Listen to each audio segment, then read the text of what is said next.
మనం ఒక వచనాన్ని మనం ధ్యానించిన, ఒకరోజు ధ్యానించిన, ఒక వారము ధ్యానించిన, ఆ వచనంలో నుంచి దేవుడు నాతో ఏం మాట్లాడుతున్నారు, ఆ వచనం ద్వారా నేను ఏమి నేర్చుకోవాలి, ఎలా ఉండాలి, ఎలా ఉండకూడదు, ఎలా ఉంటే నీకు నచ్చుతాను, ఎలా ఉంటే నీకు నచ్చను, ఎలా ఉండకూడదు, వీటన్నిటి గురించినటువంటి పరిపూర్ణమైనటువంటి అనాలిసిస్ మనం చేయగలగాలి. దానినే మెడిటేట్, ధ్యానం. ఆ వాక్యాన్ని మనం ధ్యానించాలి. అంతేగాని సంవత్సరంలోనండి 5 సార్లు బైబిల్ చదివానండి అంటారండి కొంతమంది. చదివి ఏం చేసావు ఇంతకీ? ఏమండి, సంవత్సరంలో 5 సార్లు చదివే బదులు 5 సంవత్సరాలు కలిపి ఒక్కసారైనా పరిపూర్ణంగా పూర్తి చేయి బైబిల్ని. అసలు నువ్వు ఎవరు, ఏం చేస్తున్నావు, నీ ప్రణాళిక ఏంటి, దేవుని ప్రణాళిక ఏంటి, నీ ఆలోచన ఏంటి, దేవుని ఆలోచన ఏంటి, నీ జీవితంలో దేవుడు చేస్తున్నటువంటి మేలులేంటి, ఆ మేలుని బట్టి నువ్వేం చేస్తున్నావు, భక్తులు ఏం చేశారు. నా ప్రాణమా యెహోవాను సన్నుతించుము, అంతరంగములనున్న సమస్తమా ఆయనను సన్నుతించుము, నా ప్రాణమా ఆయన చేసిన ఉపకారములలో దేనిని మరువకము. వారంత గొప్పగా జీవించారు, మనమేం చేస్తున్నాం? నా ప్రాణమా తిను, నా ప్రాణమా త్రాగుము, నా ప్రాణమా సంతోషించుము, నా ప్రాణమా ప్రభులేదేం లేదు, మన పని మనం చేసుకుందాం పదా. ఇదండి మనం చేసేది. మరి డిఫరెన్షియేషన్ ఎక్కడ ఉందండి అంటే అసలు ఏంటి, దేవుడు మనకి ఏం చెప్తున్నారు, వాటి నుంచి మనం ఏం తెలుసుకోవాలి, వీటన్నిటి గురించినట్టు పరిపూర్ణమైన జ్ఞానం మనకు రావాలంటే ప్రియులారా 66 పుస్తకాలని మొదటగా మనం ఏం చేయాలంటే ధ్యానించాలి. ఒక్కొక్క సబ్జెక్ట్ మీద మనం ఒక గ్రిప్, ఒక పట్టు తెచ్చుకునే ప్రయత్నం మనం చేయాలి. ఇది జ్ఞానం. దీన్ని అభ్యాసం చేయాలి. వాస్తవంగా చెప్పాలంటే తల్లిదండ్రులకి దేవుడు చెప్పింది ఇదే. తల్లిదండ్రులకి దేవుడు నేర్పించిన విషయం ఏంటంటే మీరు ఎలా ఉండాలో తెలుసా అని దేవుడు తల్లిదండ్రులకు చెప్పినటువంటి విషయం ఏంటో మనం ఆలోచించినట్లయితే కనుక ఎఫెసీ పత్రిక 6వ అధ్యాయంలో మనం చూడొచ్చు. 1, 2, 3 వచనాలు మనం చూడొచ్చు. అదేవిధంగా ద్వితీయోపదేశ ఖండంలో కూడా మనం చూసామనుకోండి, దేవుడు ఎలా శిక్షణ ఇవ్వమంటున్నారో, ఎలా అభ్యసింప చేయమంటున్నారో మనం చూస్తున్నాండి. ద్వితీయోపదేశ ఖండము 6వ అధ్యాయం మనం చూద్దాం. ద్వితీయోపదేశ ఖండము 6వ అధ్యాయం కనుక మనం ఈ సందర్భంలో ఒకసారి జ్ఞాపకం చేసుకున్నట్లయితే 6వ అధ్యాయం మనం చూద్దామండి.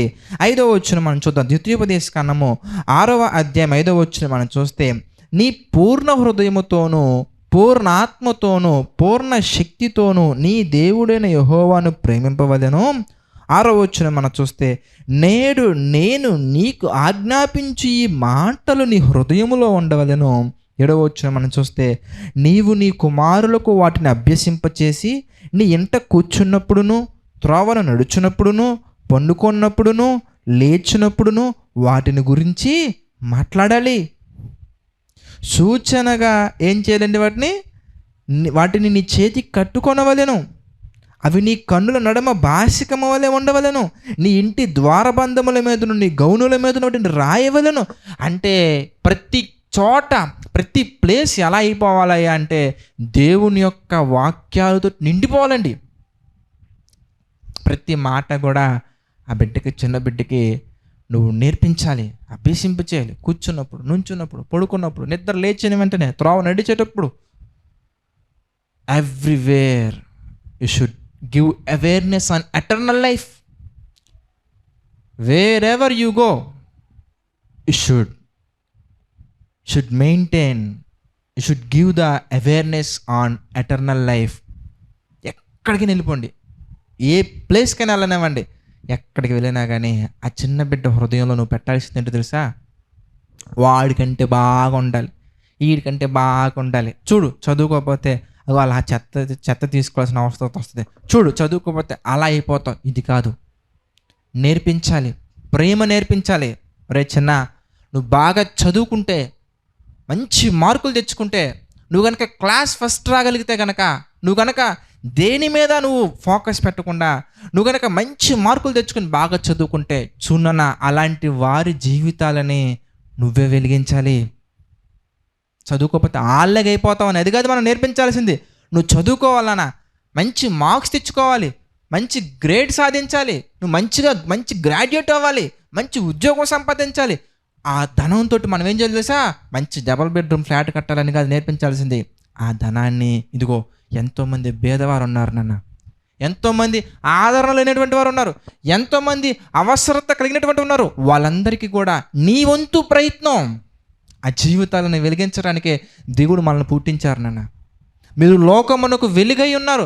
ఆ వెలుగులో నువ్వేం చేయాలి తెలుసా?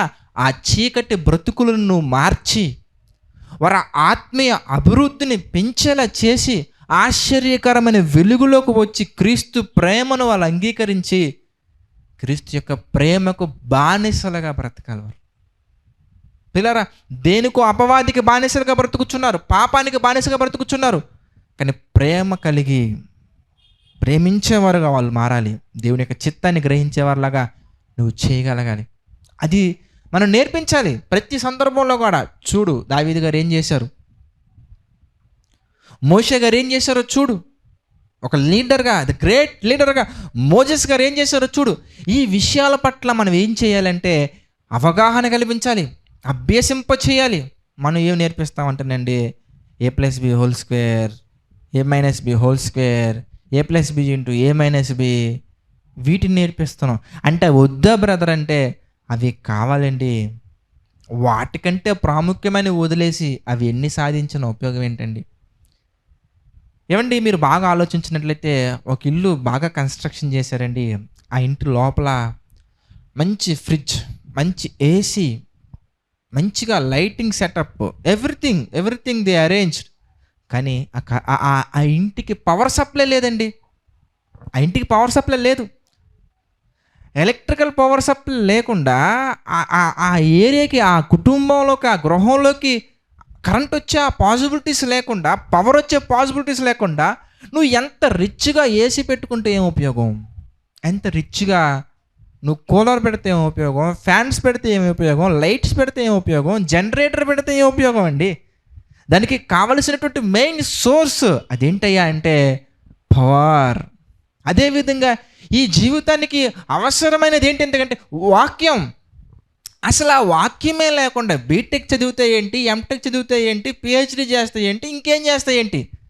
ఒక మనిషి జీవితాన్ని వెలిగింపజేసేది, ఒక మనిషిని పాపము నుంచి దూరంగా ఉంచేది, ఒక మనిషిని మంచి వ్యక్తిగా తీర్చిదిద్దేది వాక్యం అండి.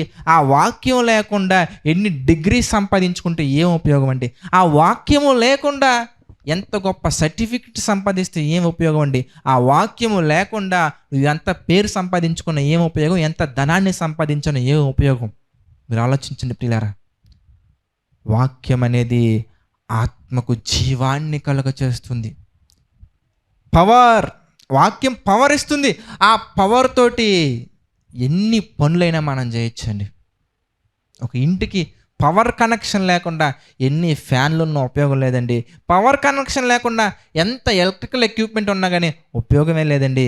అదేవిధంగా మన ఆత్మీయ జీవితానికి, లేదా ఈ జీవితానికి 60 సంవత్సరాలు, ఈ జీవితానికి 60 years ఈ లైఫ్కి శాల్వేషన్ లేకుండా, 60 సంవత్సరాలు ఈ జీవితానికి ఆత్మ సంబంధమైనటువంటి జ్ఞానము లేకుండా, ఆత్మ సంబంధమైనటువంటి వివేచన లేకుండా ఎంత సంపాదించినా కూడా అదేంటో తెలుసా? అదేంటంటేనండి ఆవిరి వంటిది. కొంతసేపు కనబడి అంతలో మాయమైపోయే ఆవిరి వంటిది. నిరుపయోగం, నిష్ప్రయోజనం. అందుకే దేవుడు చెప్తున్నారు తల్లిదండ్రులకి, ఇదిగో మీరు చిన్నప్పటి నుంచి నేర్పించాల్సిందని తెలుసా? ప్రేమను నేర్పించాలి, దయను నేర్పించాలి, కరుణను నేర్పించాలి, క్షమాపణ నేర్పించాలి, క్షమించమని అడగటం నేర్పించాలి, మర్యాద నేర్పించాలి, గౌరవం నేర్పించాలి, ఇతరులను ఎలా చూడాలో నేర్పించాలి, ఎలా మాట్లాడాలో నేర్పించాలి. ఇవన్నీ ఎక్కడ దొరుకుతాయా? ఎందుకంటే ద బైబుల్ 66 books ఉన్నటువంటి ఈ బైబుల్ 60 yearsకి కావాల్సినటువంటి సబ్జెక్ట్ కాదండి. మోర్ దాన్ దట్ సబ్జెక్ట్ అనేది బైబుల్లో మనకు దొరుకుతుందండి. కేవలం 66 books ఉన్నాయి, కానీ ఇది 60 years కాదండి, 6000 generations ప్లస్ ఉన్నా బహు కమ్మగా, బహు చక్కగా, ఏ జనరేషన్ వాళ్ళకైనా కానీ చక్కగా అర్థమయ్యేలాగా, ఆ జనరేషన్లో వచ్చిన ఏ టెక్నాలజీకైనా కానీ ధీటుగా నుంచొని చక్కటి వివరణతో అన్నీ నేర్పిస్తుందండి బైబిల్ మనకి.